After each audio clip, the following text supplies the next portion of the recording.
Bonjour à tous, bienvenue dans cette nouvelle vidéo sur ma chaîne YouTube et on se retrouve aujourd'hui pour la review de l'épisode 5 de Destination X.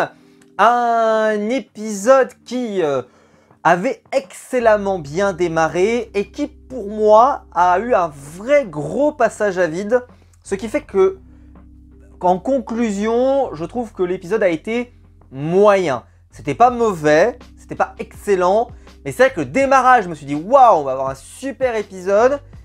Et puis, on a eu vraiment un gros coup de mou, en tout cas de mon côté, question rythme, et donc forcément ça m'a un petit peu, pas perdu, mais ça m'a, à un moment en fait je me suis vraiment, j'étais dans mon canapé, et le truc est retombé, tu vois, et c'est pas parce que c'était nul, c'est juste parce qu'ils ont eu un parti pris de se dire tiens on va en mettre des tartines et des tartines, et les trucs étaient quand même intéressants, on peut pas dire, voilà, soyons pas mauvaise langue, mais pas suffisamment.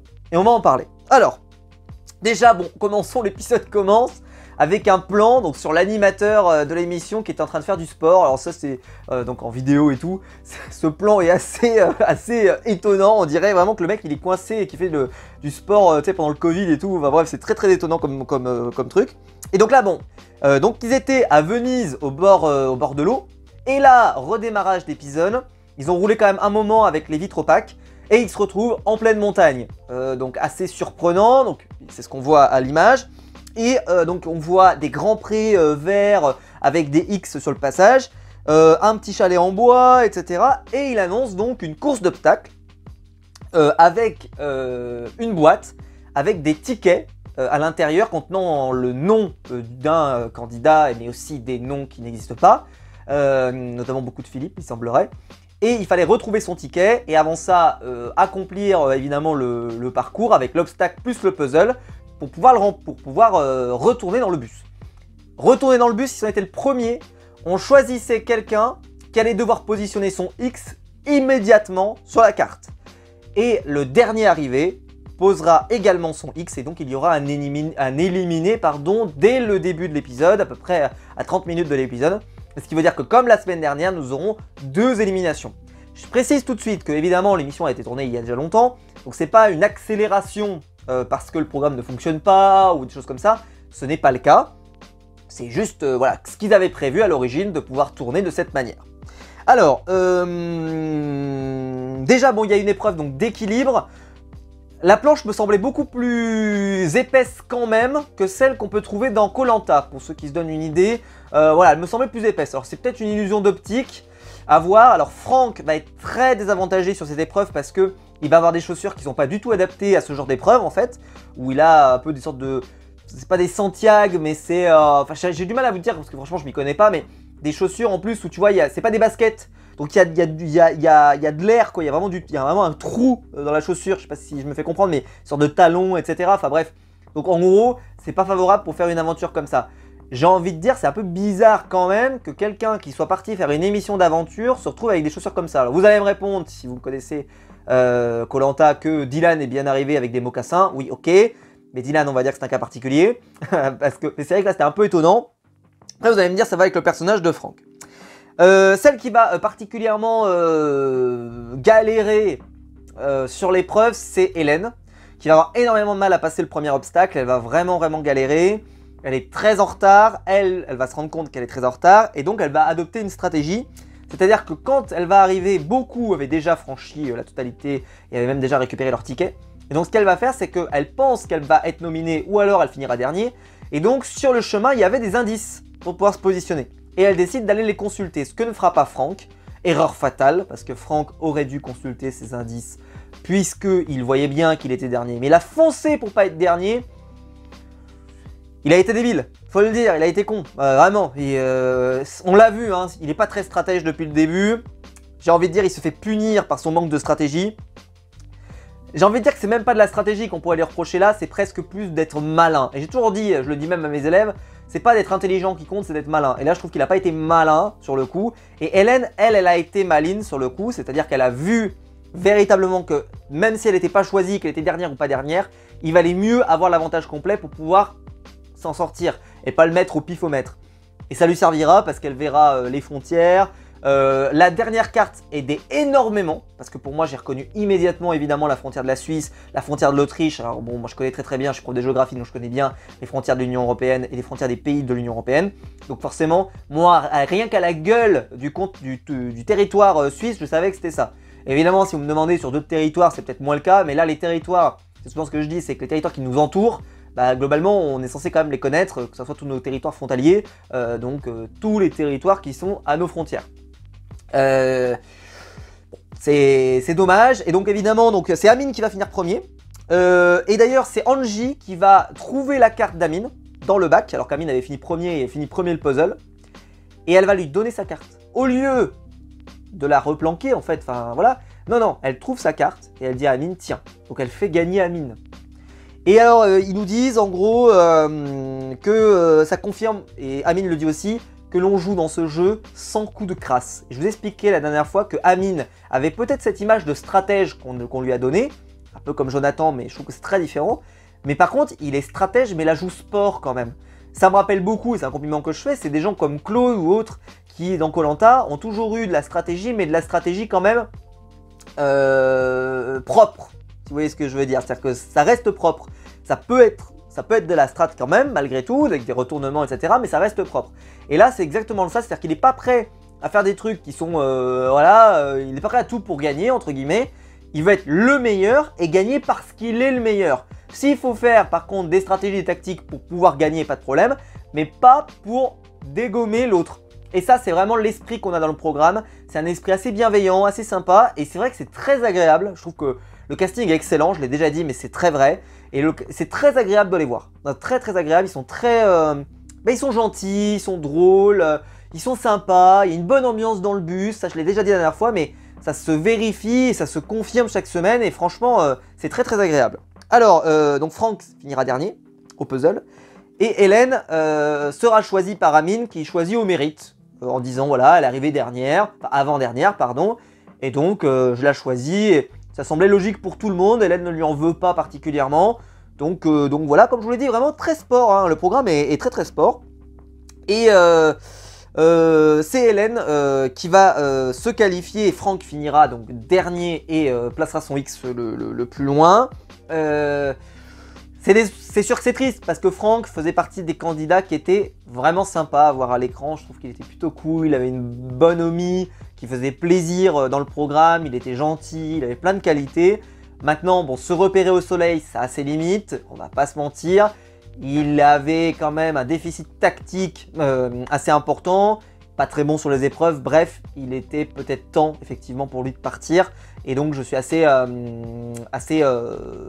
pas déçu pour lui, mais juste voilà, je suis content de son aventure, mais pour moi c'est logique qu'il s'en aille. Hélène a été très maligne sur le coup, d'ailleurs elle a fait un super épisode, il faut le dire, mais vraiment elle a assuré. En tout cas de mon point de vue, elle a assuré.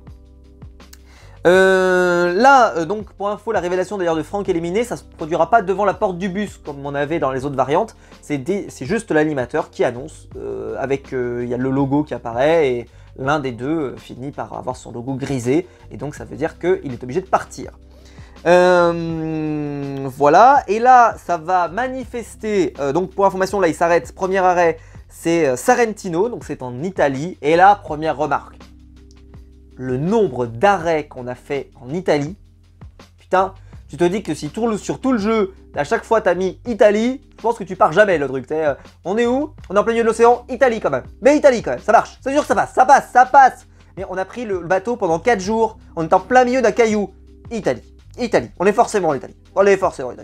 Mais on a pris l'avion, on a même pris une navette spatiale, on est en dehors de la Terre, on est même sur la Lune. Italie. Nous sommes en Italie, monsieur. Oui, voilà, c'est vrai que c'est un peu triste quand on te dit quand même que Destination X a pour vocation de nous faire voyager et qu'au final, on a fait Italie, Croatie, Slovénie, Italie, re-Italie. Bon, je trouve que c'est un peu dommage. Et là, l'épisode se terminera en Autriche, je le dis tout de suite. Voilà, c'est vrai que je trouve qu'on n'a pas exploré. Bon, après, c'est bien pour le bilan carbone, hein, ça pourrait me répondre. Oui, mais c'est vrai que pour un programme où tu te dis, l'espace européen, il est quand même dense, hein, il y a quand même un nombre de pays assez incalculable dans lequel on peut aller, avec l'espace Schengen et tout. Italie, Italie, Italie, Italie. Bon, un peu dommage. Mon point de vue, je sais pas. Est-ce que d'ailleurs, c'est pour ceux qui ont vu les autres variantes, c'est-à-dire les programmes, les autres éditions de ce programme à l'étranger et tout, est-ce qu'ils ont fait que aussi peu de pays? Italie, Italie, Italie, Italie, Italie. Dites-moi ça dans les commentaires parce que c'est vrai que ça fait un peu... Alors j'ai peur que vous spoilez, donc peut-être qu'il faut peut-être pas. Peut-être pas. Mais c'est vrai que ça fait beaucoup de... Ça fait pauvre quoi. Quoi de mon point de vue. Dites-moi ce que vous en pensez. Là, ça va manifester que les filles vont se rassembler toutes les deux. Parce que Hélène va partager avec Angie ce qu'elle a vu sur les panneaux. Et les garçons vont se rassembler entre eux parce que en fait, Hélène ne voulant pas dire... Là, les filles peuvent s'en prendre qu'à elle. Hein. Hélène ne voulant pas dire aux autres, elle veut juste dire à Angie ce qu'elle avait vu sur les panneaux, et ben ça exclut les garçons. Donc là, on peut pas dire c'est une alliance de garçons contre une alliance de filles, etc. Machin. C'est juste une alliance de bah, tu ne veux rien nous donner, et ben nous on va se serrer les coudes parce que vu qu'on n'a pas beaucoup d'indices, et ben on va partager le peu qu'on a. Alors que toi, tu as eu un gros indice, enfin 3 gros indices que tu as pris, effectivement, bravo. Mais voilà. On peut pas leur en vouloir non plus, hein, les filles elles veulent se protéger, pourquoi pas, hein, moi je leur jette pas la pierre, c'est juste pour expliquer que ça va provoquer quelques petits remue-ménages, pardon, même si Angie par contre va essayer de se rapprocher d'Amine plus tard pour essayer d'obtenir des infos, Amine lui va un petit peu lui mettre un petit tranquille ma grande, bah on n'a pas eu l'info, tu nous en donnes pas, et ben voilà, hein, moi j'ai rien contre toi mais... À un moment donné, si vous jouez comme ça, bah nous aussi, il va falloir qu'on joue comme ça. Il dit, bah, et sans, c'était pas le côté accusateur, tu sais, il n'y avait pas le côté malaise de, si vous la jouez comme ça, machin, non, non, c'était plus le, bah, votre décision, elle amène ça, bah, nous aussi, si on veut avoir une chance de se sauver, eh bah, il faut qu'on joue un peu comme ça, avec vos règles, quoi. Bon, mais le programme reste très bienveillant, comme je vous l'ai expliqué l'autre fois. Ensuite, il va y avoir un moment, donc les vitres vont repasser transparentes, et on va arriver à avoir un panneau écrit en français. Avec écrit, pardon, col de Brenner. Alors, pour info, moi je me doutais bien évidemment que ce panneau, parce que j'avais déjà fait le coup, ce panneau n'était pas présent d'origine. En plus, il avait l'air bien neuf ce panneau. Je sais pas si vous avez fait gaffe, mais il avait l'air vraiment tout beau, tout neuf, tout vraiment alors, magnifique ce panneau. Vraiment, hein, c'est le stagiaire de TF1 qui a installé ce panneau, si vous voyez ce que je veux dire. Non, il est plus intelligent celui-ci, et encore, ça se discute. Mais bon, voilà, donc je me doutais bien que c'était un panneau fake.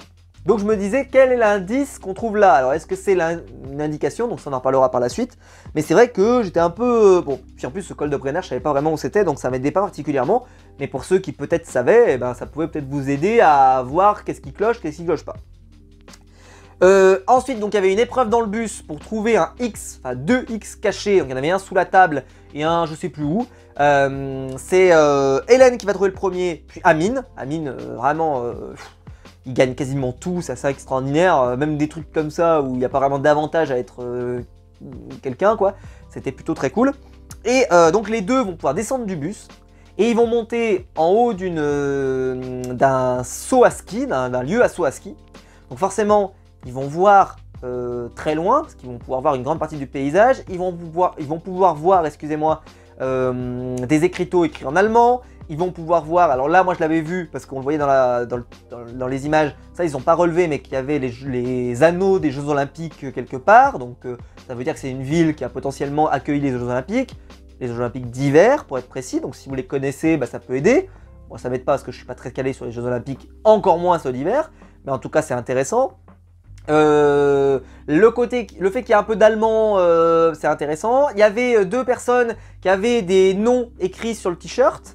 Intéressant, je me suis dit tiens on va certainement devoir les combiner, peut-être, c'est ce qui va se produire d'ailleurs, je vous le dis tout de suite, puisqu'on va avoir un mec qui va avoir écrit, je l'ai noté, Tratz, et l'autre Berg, et en fait c'est le nom de la ville, s'appelle Tratzberg, donc là je l'avais trouvé, alors c'est vrai que l'indice était assez gros, mais je l'avais vu, il voit, parce que c'est la ville de fin, il y avait de la forêt, il y avait une montagne, il y avait des églises assez particulières, une ville.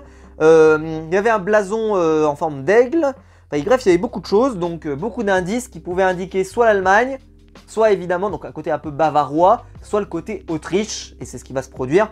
C'est vrai qu'il y avait beaucoup d'indications quand même sur l'Autriche, vos collègues ils faisaient quand même très autrichien, voilà, donc moi perso, je commençais bien à me dire qu'ils allaient aller en Autriche, ça sentait bon l'Autriche, c'est ce qui va se produire d'ailleurs. Voilà. Ensuite, eh ben, on retombe dans le travers, hein, comme on dit, avec le petit déjeuner où ils arrivent dans un château et là, ça ralentit. Parce que jusque-là, honnêtement, ça avait bien avancé, c'était cool. Même la partie où ils observent et tout, c'était sympa. Et là, on arrive au château et il se passe plus rien. Vraiment, il se passe plus rien. Donc là, on va voir, il y a de la chasse, il y a des armes médiévales à l'intérieur du château. Il y a un repas avec quelques trucs, il y a des croissants notamment, donc on n'est pas en France, ça me semblait évident. Je me suis dit, bon, ok, on verra. Ensuite, ils les font s'habiller, tout le monde se retrouve sur son 31. Notamment, alors Angie était sublime dans sa tenue rouge. Mais même, je trouve que par exemple, Jonathan était très classe en costume. Pareil pour Amine, je trouve que ça lui allait bien aussi. Mais Jonathan, il est fait pour porter le costume, hein. Vraiment, ça lui allait comme un gant. En tout cas, de mon point de vue, ça lui allait vraiment bien. Voilà. Et puis là arrive donc le moment où c'était à la fois bonne idée parce que le résultat fut cool, mais ce fut long. En fait, ils arrivent dans le château et là on leur dit, vous allez avoir donc 5 de vos proches parmi 16 personnes, donc il y en a 5, un proche chacun. Les autres ne sont pas vos proches, d'ailleurs ils parlent peut-être même pas la langue, voilà. Et il ne faut pas que vos proches se dévoilent, c'est-à-dire que quand vous vous approchez d'eux, eh ben, il ne faut pas qu'ils vous fassent de signes particuliers, etc., etc. Vous avez le droit d'aller les interroger, vous avez le droit d'aller leur parler, vous avez le droit de discuter avec eux. Et le but, c'est de savoir qui est avec qui et qui... Voilà. Si jamais on trouve qui est votre association, vous ne gagnez pas, donc la personne qui est venue vous voir, vous ne gagnez pas d'indice, vous pouvez lui poser des questions, la personne peut hocher la tête et donc vous aider à vous orienter. Et en plus, vous pouvez voir votre ami, ou votre compagnon, ou votre mari, ou ce que vous voulez, peu importe, ou votre femme. Donc voilà. Et sinon, bah, évidemment, voilà, vous pouvez faire tout ça si jamais on ne trouve pas la personne avec qui vous êtes associé. Ok. Ce fut très long. Ce fut très long. La danse, il y avait le repas, il y a le moment dans le parc où ils doivent passer et tout le monde est là sans parler. Je trouve que c'était hyper cringe. Hyper cringe. Alors... oui, le résultat y est parce que c'est sympa, mais c'est cringe à mort. Franchement, ils s'arrivent, ils s'approchent, ils regardent, ça fait un peu zoo vivant, je suis pas fan. Je pense que l'idée était bonne quand même malgré tout, hein, je dis pas, hein, mais l'exécution, ouais, pas convaincu. En tout cas de mon point de vue, hein. Après, c'était quand même sympa parce que l'enquête était cool, mais voilà. Ensuite, ils doivent pour vérifier, ils peuvent demander qu'on prenne dans les bras quelqu'un et voir un peu ce que ça fait comme réaction chez la personne. Ok, voilà. Et puis, donc après, ils vont devoir se mettre d'accord à 4 quand une personne s'en va pour choisir quelqu'un. Donc un des convives qui serait le proche de la personne en question. Donc Jonathan va essayer de protéger Amine. Pour lui, il lui paraît évident que son meilleur ami est dans l'émission. Et alors il décide de les orienter et de rester sur sa position, que c'est plutôt l'autre avec les dreadlocks, en donnant en plus un faux indice en disant il m'a parlé d'un mec qui a des dreadlocks, etc., qui est son meilleur ami, il en parle tout le temps, machin, donc c'est forcément lui. Sauf que les filles ne sont pas dupes. Il dit bah ouais mais tu veux essayer de le protéger pour qu'il ait l'indice. En plus ils vont le partager l'indice. Ouais, c'est vrai, sauf que on verra si ça donne, si ça a été efficace ou pas.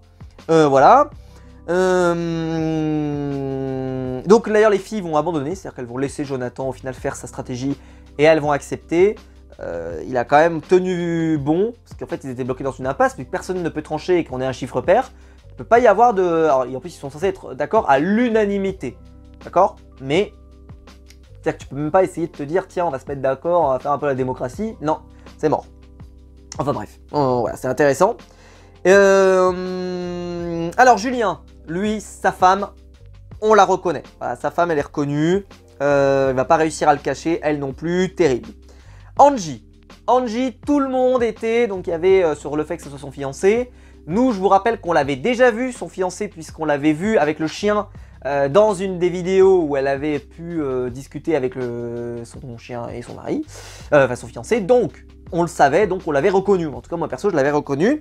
Donc, Angie son fiancé ne sera pas reconnu. Jonathan, là, tout le monde reconnaît sa sœur. C'était, alors on pourrait dire, je vous préviens, on pourrait vraiment, mais alors vraiment, je vais pas le faire ici. On pourrait si jamais on était quelqu'un avec un esprit, avec l'humour noir, faire un petit passage avec, voilà, chercher qui est la personne qui était venue pour Jonathan. Si y a des gens qui aiment l'humour noir, je pense qu'il y avait moyen de faire un truc assez marrant. Et bon, peu importe. Mais c'est vrai qu'elle se trahit toute seule parce qu'en fait, elle s'approche de Jonathan à un moment quand ils sont dans le parc où ils doivent pas parler. Et elle sourit à, je sais plus, à une référence à Jonathan. Je sais plus ce qu'elle dit, mais enfin, il y a quelqu'un qui lui lance une phrase et on voit qu'elle le connaît et voilà. Et certains peuvent penser que c'est sa copine, mais non, c'est sa sœur, voilà. Et donc, c'est bien sa sœur, voilà, tout simplement. Ensuite, Amine. Donc Amine, lui, tout le monde donc, avait missionné pour qu'il retrouve donc son meilleur ami. Il va donc s'approcher de la personne avec les dreads et non, il se bifurque. Et là, on se dit, ah, bah donc ils nous ont brainfuck, évidemment, parce que c'est bien. Donc la deuxième personne, donc Jonathan a bien fait, bravo à lui. Sauf que là, il s'arrête beaucoup trop tôt. Et là, il s'arrête devant une splendide jeune femme. Et qui est sa meilleure, enfin, son amie. C'est pas sa petite amie, c'est son amie. Objectivement, Amine, objectivement, elle était magnifique. Elle était magnifique. C'est sublime. Oh ah ouais, bonjour. Je me présente, Maxime, youtubeur semi-professionnel qui s'amuse de son temps libre.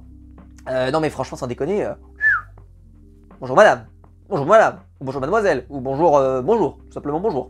Enfin bref, bon j'arrête mes bêtises, mais c'est pour dire qu'elle était sublime, mais surtout, il nous a complètement, mais alors vraiment, on était sûr, mais même moi j'étais sûr que c'était son pote et tout machin, et là il nous sort cette fille sortie du fagot, je sais même pas, enfin vraiment, bravo, bravo, bravo, complètement pris là-dessus, ça a super bien marché, donc vraiment magnifique, et elle était sublime, qui ne gâche rien. Hélène, elle va se retrouver avec son mari, et c'est simple, Angie était persuadée, mais totalement persuadée, que son mari qu'ils avaient choisi, c'était bien son mari. Elle avait essayé de s'y opposer, un peu comme a fait Jonathan, mais elle a fini par plier. Et sauf qu'elle a eu tort, parce qu'en fait, le mari, que elle pensait que c'était absolument lui, comme tous les autres, eh ben non, c'était pas son mari. Le vrai mari, c'était celui qu'elle voulait choisir pour les manipuler et obtenir une autre réponse. Donc tout finit bien et Hélène obtient donc un indice. Voilà. Ensuite, ils vont pouvoir s'adresser à leurs conjoints et à leurs proches avec des questions oui ou non. Enfin, ils doivent hocher la tête. On n'a pas les réponses tout de suite. Donc nous, ça ne nous aide pas pour placer notre point. C'est dommage. On aura la réponse après. Quand même dommage. Mais bon, c'est comme ça. Ensuite, Jonathan, pour se repérer, n'ayant eu aucun indice pour se repérer lors de cet épisode, décide d'utiliser la technique de Franck. C'est vrai qu'elle lui a apporté beaucoup de bonheur. Il a toujours fini par être quasiment dans les derniers. En se repérant avec le soleil. Est-ce que ça va marcher? Spoiler alerte, non. Et Jonathan, le premier qui se retrouve devant la porte. Et je vous avais dit, ça se trouve, vous allez voir que le premier qui se retrouve devant la porte, à chaque fois, il est sauvé. Et ben non.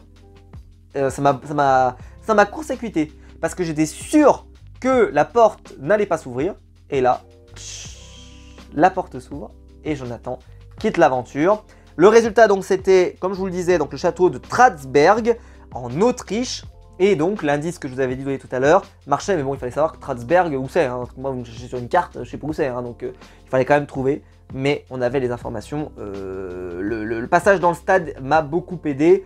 Bien plus que le long passage dans le château qui fut un peu lourdingue, notamment la danse qui fut très longue et particulièrement pénible et je trouve que ça ralentit le rythme. Au final, un épisode un peu indigeste, mais pas déplaisant. Mais je pense qu'il y avait une belle envie de faire des trucs sympas. Mais voilà, c'est perfectible selon moi. On va passer maintenant à ce qu'il fallait voir. Alors dans la première partie, il n'y avait pas vraiment d'indice. Par contre, le col de Brenner, comme je vous le disais tout à l'heure, c'était effectivement une fausse piste. En fait, le col est bien existant, mais il ne se trouve pas du tout à cet endroit-là. Mais par contre, c'était un indice parce que ce col, si vous arriviez à le retrouver sur la carte, en réalité, c'est un col qui était proche de la destination d'arrivée. Bon, ils se sont bien pris la tête là-dessus, mais le panneau, moi c'est vrai que je m'étais dit c'est bizarre. Après voilà, pour la partie donc en Autriche, donc il y a les anneaux olympiques comme je vous le disais, le drapeau autrichien sur les t-shirts et sur les maillots des mecs qui étaient autour, il y avait écrit Tratsberg, et donc c'est le nom du château auquel ils se rendent. Le croissant, ça je ne le savais pas, peut-être que vous le saviez, mais c'est une spécialité autrichienne arrivée au 19e siècle, donc ce n'est pas du tout français. Donc c'était un piège, intéressant.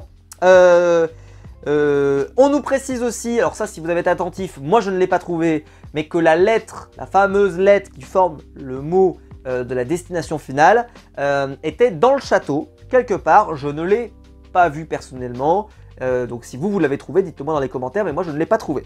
Ensuite, il y avait un échiquier, donc pendant le moment dans le parc où personne ne parlait, qui était un peu cringe, l'échiquier était aux couleurs de l'Autriche.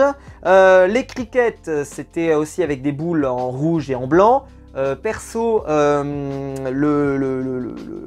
les échecs, moi j'aime bien, et donc je me doutais que c'était bizarre que les pièces ne soient pas de la bonne couleur. Je trouvais ça un peu étonnant. Donc voilà. Ensuite, quand il va se mettre à danser, tu te dis que ça a vraiment une importance. Bah non, en fait, c'était pour repérer que le compositeur était autrichien. Ouais, bon, franchement, on perdait notre temps, je trouve, là-dedans. On a perdu notre temps. Quand ils reviennent, ils ont un gâteau au chocolat qui est une spécialité autrichienne. Alors, j'ai noté en phonétique le Sasterstrotter. J'espère que je le prononce correctement. Je m'excuse sinon pour tout le peuple autrichien platement. Et puis, voilà, et... C'était à peu près tous les indices, mais déjà je trouve qu'il y avait quand même pas mal d'indices pour l'Autriche, et globalement moi ça m'a aidé. Ensuite, voilà, on a le passage avec Jonathan, donc dans la suite, vous savez, vous avez des images un petit peu en plus, et puis vous avez l'interview du perdant en fait. Et Jonathan va dire quand même, alors moi, c'est simple, dans l'aventure, j'ai misé sur 0 connaissance, mais tout sur la stratégie. Et ça s'est vu, ça s'est vu. L'objectif a été atteint, Jonathan, parce qu'il a été excellent sur cet épisode en termes de stratégie. Je trouve qu'il a été très bon. Il a été plutôt malin, il a essayé de faire de bonnes choses, etc. Malheureusement, son sens de l'orientation était trop faible. Alors, le casting était très triste de le voir partir. Franck aussi, c'était très triste de le voir partir. Là, on sent, voilà, ils ont vécu des trucs et tout, donc c'est compliqué de voir partir des gens. Mais c'est vrai que moi, je vais pas mentir, là, Franck et Jonathan, c'était les deux qui étaient les moins bons. Je l'ai déjà dit, Jonathan, pour moi, il aurait même dû partir il y a un petit moment. Après, c'était très cool. Moi, je suis très content de l'avoir vu. Mais Jonathan, il a eu des gros problèmes pour se repérer. On va pas se mentir. Et donc, qu'il s'en aille à ce niveau-là du jeu et qu'il n'atteigne pas la demi-finale, je trouve que c'est plutôt logique. La logique voudrait également que Hélène parte la semaine prochaine par rapport à ses performances depuis le début. Pas forcément sur cet épisode, mais en général. Et on se retrouverait donc avec une configuration finale Angie, Julien et Amine. Configuration que j'avais plus ou moins annoncée au tout début. Je ne sais pas si vous vous souvenez, je vous disais, on voit vachement Julien, on voit vachement Angie et Amine. Donc je les imaginais en finale. Julien qui les rejoignait et je pensais que ce serait Maxime, le dernier du quatuor. Au final, c'est Hélène. Preuve que je ne suis pas tombé loin dès le début. Est-ce que c'était volontaire ou pas qu'on les voit autant et que ça paraisse aussi évident, j'en sais rien. Mais en tout cas, je pense qu'on en prend le bon chemin. On verra aussi, donc évidemment, dans les scènes coupées, la bonne ambiance dans le bus, que oui, il y a l'esprit compète, mais c'est toujours bon esprit. Et ça, j'ai vraiment à souligner dans le programme. Ensuite, on aura évidemment Gabriel, le spécialiste, voilà, qui va devoir placer ses points. Gabriel, c'est vrai que je trouve qu'il n'est pas super vendeur sur ce qu'il fait. Après, je préfère les gens aussi qui sont quand même nature et qui ne font pas tout et n'importe quoi. À ce qui paraît, il est comme ça aussi dans son contenu qu'il peut reposer sur internet, d'après ce que j'ai compris. Je ne suis pas du tout, je ne connais pas. Il est assez tranquille, machin, etc. C'est aussi une qualité, tout le monde n'est pas obligé d'être fou comme moi. Mais c'est vrai que des fois, il te lance vraiment comme ça. Oh, incroyable, je suis arrivé à Autriche, machin, on était à 150 mètres de la distance. Vraiment assez impressionnant. Je vous promets qu'il le dit comme ça, mais vraiment monocorde quoi. Oh, nous sommes arrivés à 12 km, 12 km du point de destination. Nous étions donc à cet endroit précis. Voilà. Et c'est vrai que c'est... Ou pareil, quand il dit les photos, je vois donc une photo avec de la pelouse, avec du vert, une montagne. Donc ça peut être peut-être l'Autriche. Alors je cherche, je regarde, boum, j'appuie. Et le résultat est... Donc nous étions donc à l'Autriche, à telle destination. Nous avons dérivé de 14 km de notre point d'arrivée. Point. Vraiment incroyable. Vraiment, il te balance ça comme ça de façon extrêmement plat. Voilà. Mais bon, après, moi je trouve ça sympa que ça anime quand même la fin de soirée, hein. C'est pas contre lui, hein, mais c'est juste que c'est vrai que c'est assez plat ce qu'il fait. De mon point de vue. Par rapport à sa performance en fait. Et puis on va voir le classement. Le premier c'est Amine. Est-ce que c'est pas le favori pour la gagne? Je pose la question, parce que je pense que là franchement, j'avais commencé, je crois que j'avais mis dans une des vidéos, peut-être la première ou la deuxième, j'avais dû mettre Amine le GOAT, et je pense que vraiment c'est Amine, s'il gagne pas, c'est presque décevant. Par rapport à la performance qu'il fait depuis le début de la saison, où il est extrêmement pragmatique, très efficace sur les épreuves, en stratégie, en logique, tous ses choix sont cohérents, je l'ai déjà dit, mais c'est vraiment extraordinaire. Bravo, bravo à lui. Et il a des très bons choix d'avis. Il n'y a rien à voir. Mais bon. Deuxième, Julien, qui lui avait aucun indice en plus récupéré dans l'épisode, donc très difficile. Et Julien s'en est très bien sorti, bravo à lui. Troisième, Angie, qui avait eu pas mal d'indices. Bravo à elle pour être troisième. Quatrième, Hélène, qui avait eu, elle, par contre, accès à tous les avantages. Elle avait eu le droit au plongeoir de ski, elle avait eu le droit à tout. Elle avait même eu la carte, elle avait eu, elle avait eu tous les indices. Donc je pense que... Et elle avait eu son proche aussi, donc elle était très avantagée. Donc finir quatrième, c'est quand même décevant. Et puis cinquième, Jonathan, qui s'est repéré avec le soleil, et donc forcément ça n'a pas payé. Lui, je crois qu'il a été le seul à ne pas se placer vers l'Autriche. De mémoire, je crois qu'il s'est placé quand même relativement loin. Même si au final, je crois qu'Hélène et lui avaient genre 15 km d'écart. Mais dans la réflexion, je crois que lui était quand même assez éloigné. C'est comme ça. Moi, je suis moins fan d'Hélène. J'aurais peut-être préféré garder Jonathan paradoxalement. Par contre, je trouve que Jonathan, il était moins bon. Donc, je trouve que c'est logique. Et la logique a été respectée sur cet épisode, c'est ça la vérité. La logique est respectée, Franck s'en va, c'est normal. Jonathan s'en va, c'est aussi normal. Donc je pense qu'on aura un joli final fort. Si Hélène s'en va, là on aura un 3 qui peut être très cool. Hein. Vraiment très bien. La grosse surprise sera au final que Amine ne gagne pas. C'est vrai, c'est drôle hein, maintenant, mais on en est presque là à se dire qu'il est tellement favori que s'il perd, ça sera un peu la désillusion quoi. Mais vu que c'est un jeu quand même où ça peut se jouer à pas grand chose et tu peux te gourer, j'ai hâte de voir un petit peu comment ça va se profiler pour les épisodes, les 2 derniers épisodes, parce que je suis assez intéressé. Voilà. Bref, dites-moi vous dans les commentaires ce que vous en avez pensé, est-ce que vous avez aimé l'épisode, est-ce que vous l'avez pas aimé, est-ce que vous l'avez trouvé complet, est-ce que vous l'avez trouvé un peu pâteau comme moi. Qu'est-ce que vous avez pensé du passage dans le château déjà? Est-ce que pour vous là, vous avez trouvé ça cringe ou pas? Le fait comme ça là, qui passe avec les gens qui étaient tout silencieux, alors c'est peut-être parce que aussi j'ai un problème avec le silence, moi ça m'angoisse, moi les gens qui sont silencieux comme ça a tendance à m'angoisser, donc c'était assez cringe. Enfin je sais pas, ça n'a pas pris sur moi, c'est mes goûts, mais dites-moi vous dans les commentaires, évidemment ce que vous en avez pensé. Si la vidéo vous a plu, vous pouvez la liker, vous pouvez vous abonner, vous pouvez la partager sur les réseaux sociaux, il y a le bouton rejoindre juste en dessous pour devenir un membre soutien et je vous en remercie. Et quant à nous, on se retrouve très vite pour des nouvelles vidéos sur ma chaîne YouTube. Ciao!